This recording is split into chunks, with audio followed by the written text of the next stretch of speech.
Now that we're kind of getting to the spicy stuff, I want to ask you, what's your position on unequal pay? Well, I mean, it depends on the industry we're talking about here. I mean, if you're working in academia, and let's say vacancies open up on college campuses in different universities, I mean, faculty jobs are faculty jobs. It's not based on gender. It's not based on race. Like, what the starting pay is for, let's say, an associate professor, which is sort of like the first level, and then assistant, and then full professor. I mean, those numbers are pretty much ingrained into the Department of Education and the Department of Labor.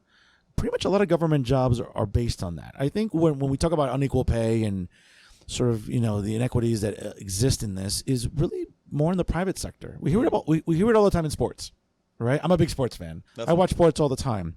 But what's interesting is, for example, when I hear people talk about the WNBA and women are not being paid as equally as their male counterparts, well, here's a newsflash. The NBA subsidizes the WNBA. So a large portion of revenues that come from the NBA go to pay these immensely talented female athletes. And again, I would argue that while women's basketball to some extent is compelling, it's not what it does for its male counterparts. What brings in more revenue? What gets more advertising? What gets more eyes on social media? I hate to break it to you, the ladies out there, it's men's sports. It's men's basketball, hockey to some extent, even men's soccer. Maybe not, for example, here in the United States, maybe not the men's team because the men's team never wins anything.